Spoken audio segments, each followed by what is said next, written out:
Welcome to day 3 of our USA trip exploring California and Hawaii. Highlights include Alcatraz, Golden Gate Bridge, Avenue of the Giants, Pearl Harbor, Kualoa Ranch and Disneyland.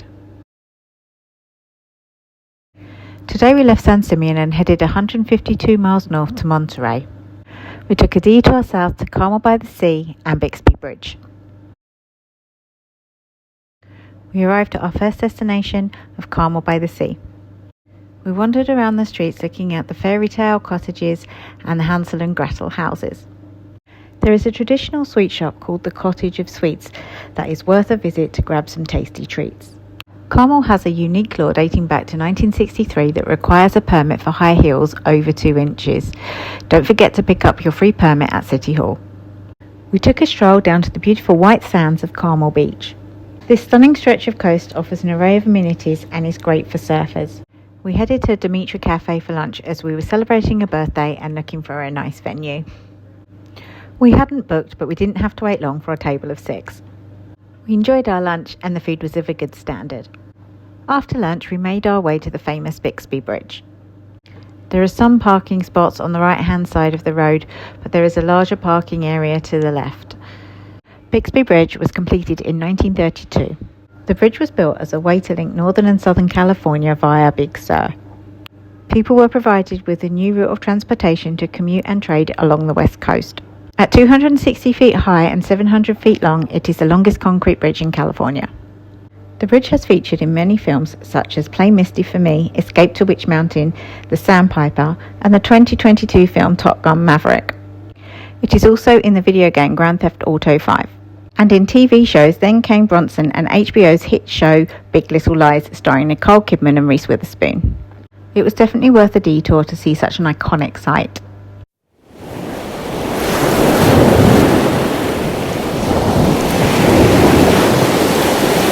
We left Bixby Bridge and headed to the scenic 17-mile drive.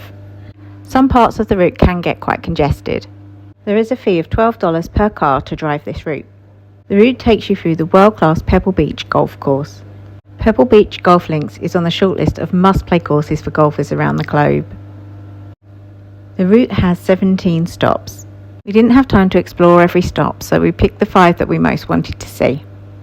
Our first stop was Spanish Bay, which is number 3 on the map. This beautiful white sandy beach was named Spanish Bay Beach after Spanish explorers camped here in 1769, mistakenly trying to find Monterey Bay. We continued along the route to our next stop, Point Joe, which is stop 5 on the map. I believe this is named after a man named Joe who lived in a driftwood hut here selling trinkets to tourists and tending goats. All the golf fans will want to check out this amazing hole on the course. Look at where the tee is and look at where the fairway is. Who could make that shot?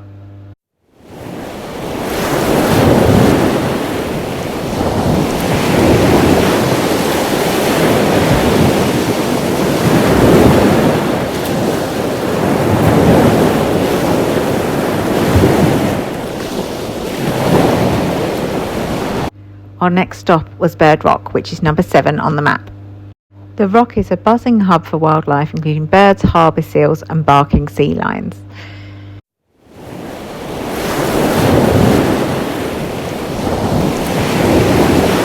Our next stop was to the iconic Lone Cypress tree. This is stop 12 on the map. The tree has stood atop a granite headland overlooking Carmel Bay for over 250 years. The tree has been the logo for the Pebble Beach resorts since 1919. Our last stop was to the Pebble Beach Visitor Center, which is number 14 on the map. This is a must stop for any golfers to pick up some Pebble Beach merchandise.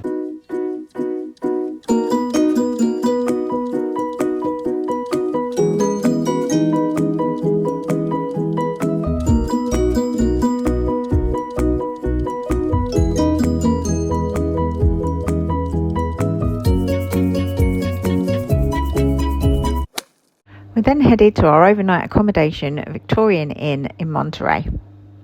The hotel has underground paid parking. Please check the clearance height of your vehicle. Lifts in the car park so you don't have to carry your cases up the steps. This hotel is in a great location, walking distance to Cannery Row and Old Fisherman's Wharf. Check-in was easy and the staff here are very friendly. This is a pet-friendly hotel with pet-friendly amenities. There's $30 a night, non-refundable fee. We really like the rooms, spacious, clean and comfortable. A buffet breakfast is included in the price of the room, and there is a wine and cheese reception between 5 and 6 p.m. Unfortunately, we did not have time to attend this. We'd love to have been able to stay here more than one night and would definitely return if we were in the area again. The wine and chocolate gift in the room was a really nice and welcomed gesture. There is a fridge in the room, and there's also complimentary Wi-Fi and guest cast streaming on the TV. The fireplace gave the room a really nice cosy feel. Staff were amazing at organising a birthday package for us, which was in the room when we arrived. We had dinner reservations at Old Fisherman's Wharf. We walked the beautiful coastal path, which took about 20 minutes. It was absolutely amazing to see all the animals along the shoreline. You can see seals, sea lions, otters and many birds, and the sound is quite incredible. This was one of my highlights of the whole trip.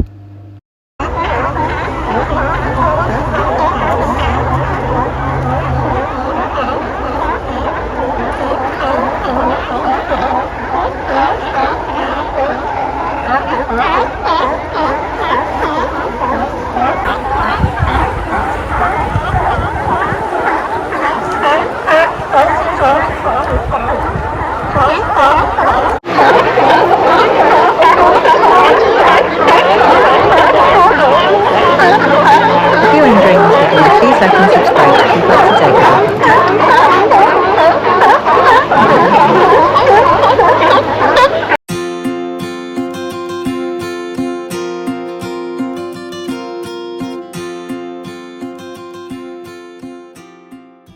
We had dinner at Palooka Trattoria, which you might recognise from the hit TV show Big Little Lies, often frequented by the characters played by Nicole Kidman and Reese Witherspoon. They have an extensive menu and the food is really good, although drinks are limited.